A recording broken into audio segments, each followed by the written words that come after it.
Creamer Media's Polity, I'm Shan Balton.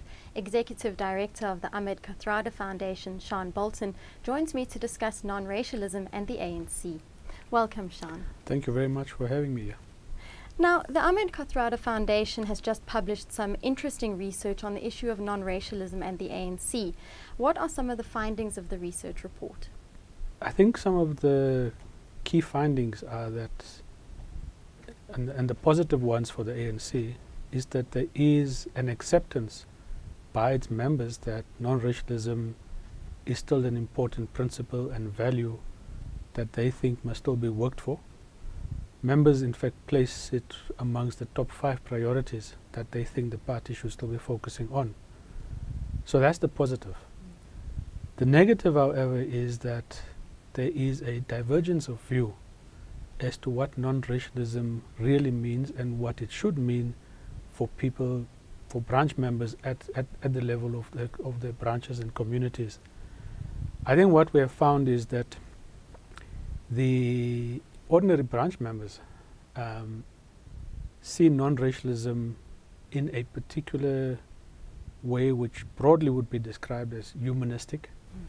They would understand non-racialism to basically be the acceptance, firstly, that South Africa is made up of people of different races and therefore need to cooperate and work together and work towards racial harmony. The leadership of the ANC, I think, have a much more defined approach to non-racialism as something that still has to be achieved, given South Africa's legacy of apartheid and the broad range of issues that still need to be addressed. And they would articulate non-racialism as something that needs to be worked towards, premised on equality of all people. And the attainment of that is through a series of race-based transformative actions and policies. And that is a major divergence of view. I think, thirdly, broadly non-African members of the ANC have expressed in various ways discontent, feelings of alienation, and degrees of anger about their perceived treatment within the organization. I think for any ANC member to accuse the party of racism is, I think, something that any ANC leader should begin to take note of, that this is a very serious problem. So I think the broad findings is really that there is a disjuncture between what members perceive and understand and practice around non-racialism and what the leaders and its history perhaps would have identified and defined as what needs to be done. Now, what research methods did you use in order to gain insight into how non-racialism is perceived by ANC members? Well, this research report is preceded by research that we did in 2011. That was a series of focus groups across the country with ordinary South Africans. There were 18 of those done, which essentially gave us a sense of what ordinary South Africans were saying about what non-racialism meant. And that research report was followed up with an interview, with interviews with over 40 leading South Africans across the political and party spectrum, religious, faith-based NGOs, and so forth. And that research report formed the basis, the background information for the usage of this report, because it was done by the same team of researchers. We firstly identified 4 particular branches of the ANC in Johannesburg, because we saw this as a very small sample that we needed to do.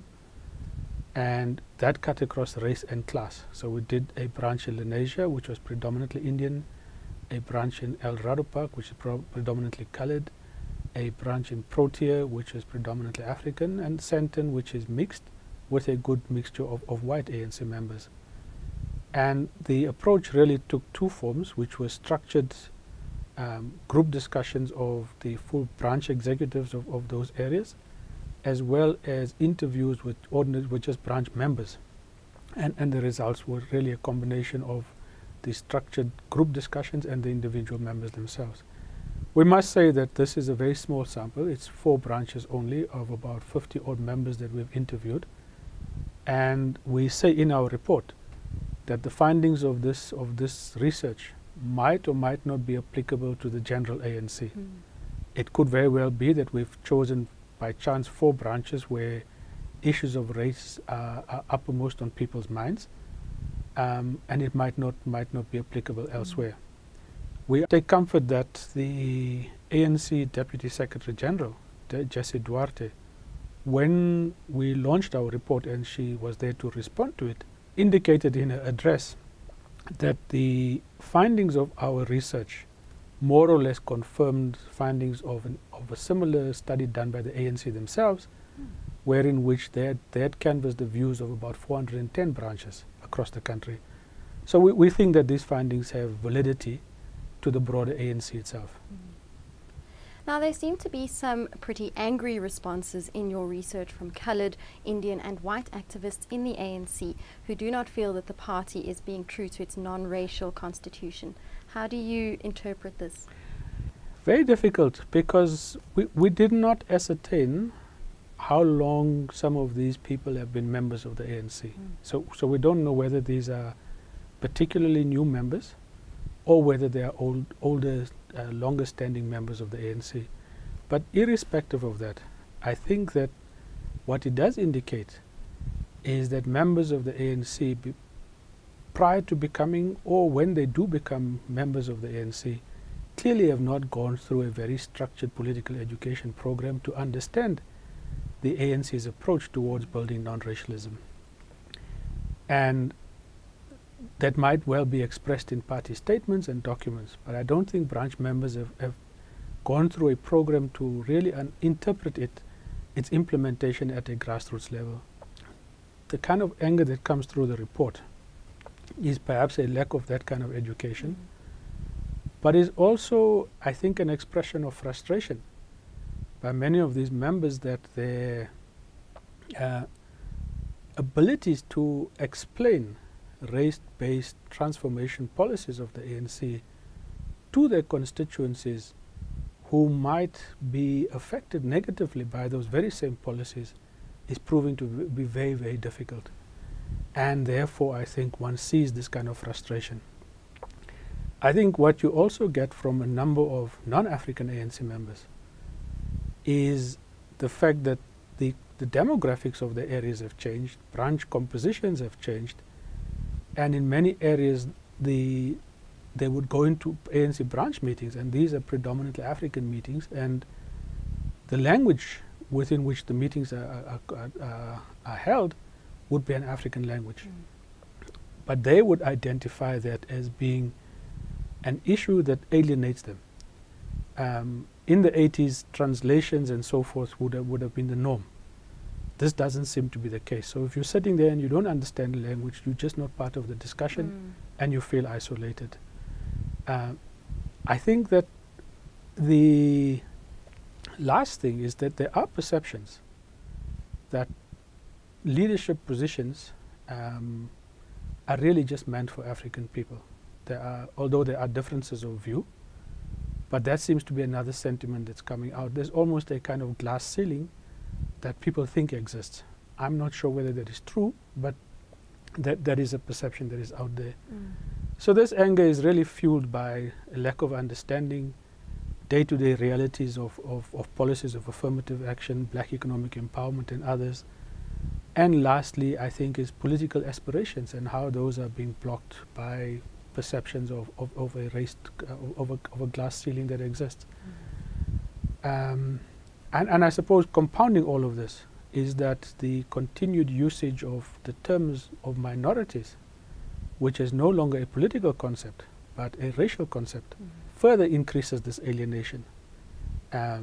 So I can well imagine that in these areas, the ANC would not be the dominant party in those wards.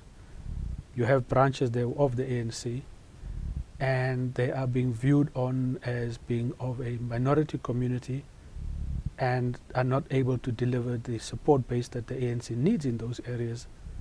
And that fuels another perception, particularly in a place like El Dorado Park, where the perception is that service delivery has not taken place for the past 18 years, development hasn't taken place, And the understanding of people who were interviewed here, and that could be that the ANC doesn't take colored people seriously.